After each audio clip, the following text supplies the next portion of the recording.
Big story I want to talk about today, because this thing is it's wrapped up in what's going on in the world right now, and that is this whole fight between Universal Studios and the theater chains, or maybe I guess I could group them all under NATO, the North American Theater Owners. This is insanity. I mean, it's absolute insanity what's going on, and I'll try my best to recap as much as I can, because a lot's happened. When I originally wrote down the notes for this episode, it hadn't gone as far as it has right now. So I've got some stuff pulled up here I want to talk about. So initially, all these studios had to shut down production. We get it, theaters had to close down, but studios still have a lot of films that are just in the can waiting to go out. And they have to figure out ways to release them. And it's kind of, we get that. That's understandable. And I think NATO, the North American Theater Owners, understood that as well. So you had a lot of studios going to speak to them about like, hey, here's what our plans are. Here's what we need to do. Plans were being made as best as they could. Studios have to be able to make money, and they have product ready to go out. I understand that. So things like, trying to shift films like The Way Back to streaming earlier. Birds of Prey went to streaming earlier. The Invisible Man went to streaming earlier. The Hunt, which had just opened before this mess, went to streaming. Onward got switched to streaming and then went to Disney+. Like, studios had plans in place, like, here's what we have to do. And I think because of that, the theaters were understanding, and they knew what was going to happen. So it's one of those things, like, North American theater owners knew this was something that just had to be done. And they appreciated the conversation, and they allowed this to happen because they have a very strict policy, and I believe it's a 3-month policy. Studios have to let that film be able to be shown in theaters for 3 months before they can release it. That's why you don't see any, like, direct-to-video films show up for a week at theaters and then get gone. That's why a lot of streaming services don't get the rights to put their films in theaters, because theater doesn't want that. They don't want you to be able to have a week where no one goes to see your movie and then put it on the streaming service, what you're already paying for anyway, and then just have a wasted theater for a week. So what it kind of boils down to is all these studios were making plans, making agreements, and then North American theater owners are pretty understanding about that. Then comes Universal. Universal did not speak with NATO at all, to my knowledge, before announcing that they were releasing Trolls 2, Trolls World Tour, I believe it's called, direct-to-video streaming, and it would not even have any time in theaters. Not pushed back, released as usual, put in theaters. And I believe NATO was quoted with a really long answer to this, but the phrase, "we will not forget this," appeared. And I think that's pretty tantamount. I mean, we know that film studios cannot make a lot of money on streaming. They're basically just trying to minimize losses at this point. So Trolls 2 came out. I think last projected I heard was as of today was like 99 million was taken in. I think the studio gets 77 of that. But this is like on a $90-some million budget. This film will lose money. I think they have a Hulu streaming deal as well, where they're going to make some of it back. But like, this film will lose money, and it will. And considering the first Trolls movie made $300+ million at the box office, this movie is a disappointment. And I don't know why they didn't just. I mean, you have to release your films. I get it. But I don't know if it's the smartest move to release something like this that I think would have made a lot of money. So all that kind of stuff comes out. Universal's pretty proud of themselves. They're happy with the release that they have and minimizing their losses or some secret money that they must be bringing in from it. And they said that as soon as theaters reopen, we expect to release movies on both formats, referring to digital releases. And this was a $20 digital release, as well as in theaters.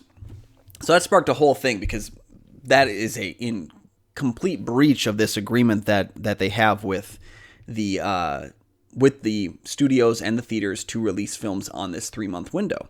So the AMC Theaters chairman, Adam Aron, who is dealing with a lot right now trying to keep his company from going under, he was very upset about this 90-day window being broken and said, it is disappointing to us, but Jeff's comments as to Universal's unilateral actions and intentions have left us with no choice. Therefore, effective immediately, AMC will no longer play any Universal movies in any of our theaters in the United States, Europe, or the Middle East. He referred to it not some hollow or ill-considered threat. Adam Aron. So shots were fired. Shots were definitely fired.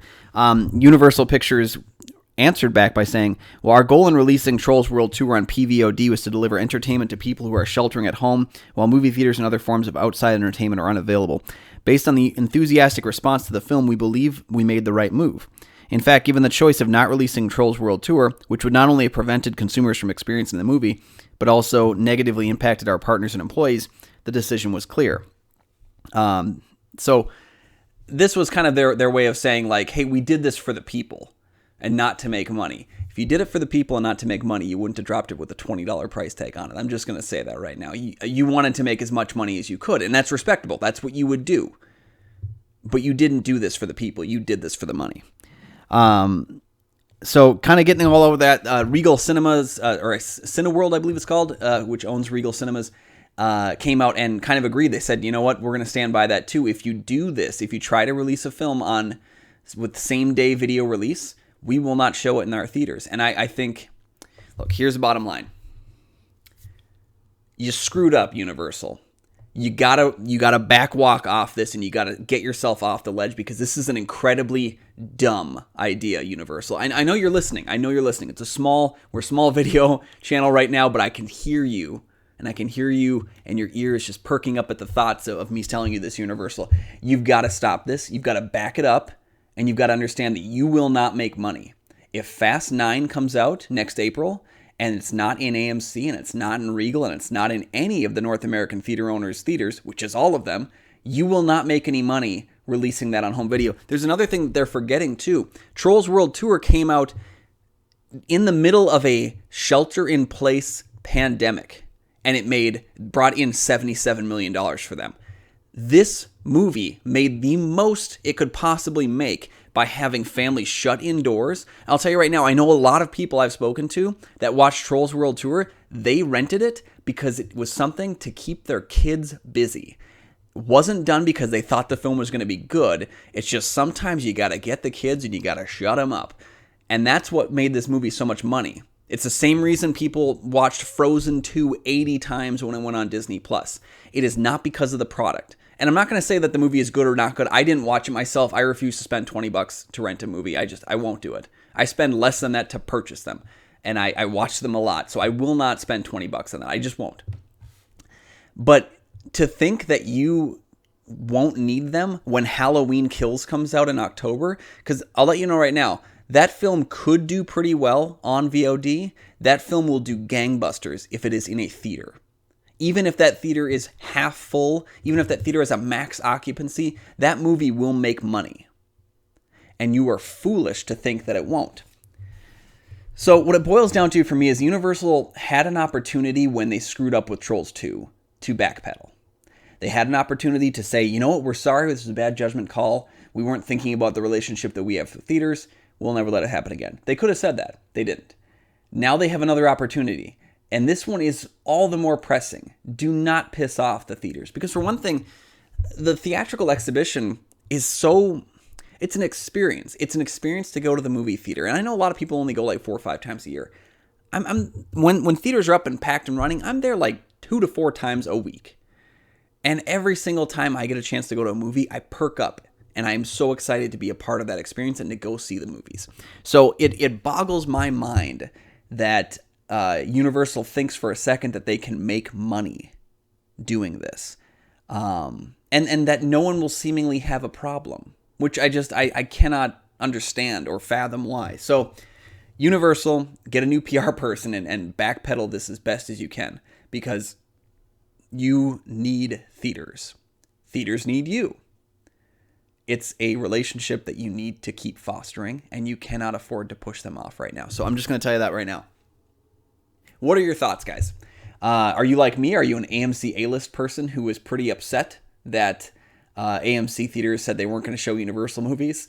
I was pretty much like that, and I then looked into it a little bit more, and I found out, okay, they're not saying that. They're saying for each individual film, this is how they will judge it. If you release it on home video, day and date, we will not put it in theaters. So I still think we're going to get those big films in theaters. I think Universal's smart enough to backpedal. They want to make their billions. But are you like me? Are you concerned? Or do you think AMC made the right call? Do you think NATO made the right call? Or do you side with Universal? Do you side with NATO? Let me know your thoughts below. I'm really curious to see like how the breakdown works here. But I think the more films we get, the better. but this is not the logical way to do it, because if Universal pushes forward with this, Fast and the Furious will be a done franchise, because they just wouldn't be able to afford to keep making those big budget movies, because it will not work on home video release, at least not in its current state. So there you have it, guys. That's my big story of the week: Universal versus the theaters. I want to hear your thoughts about it.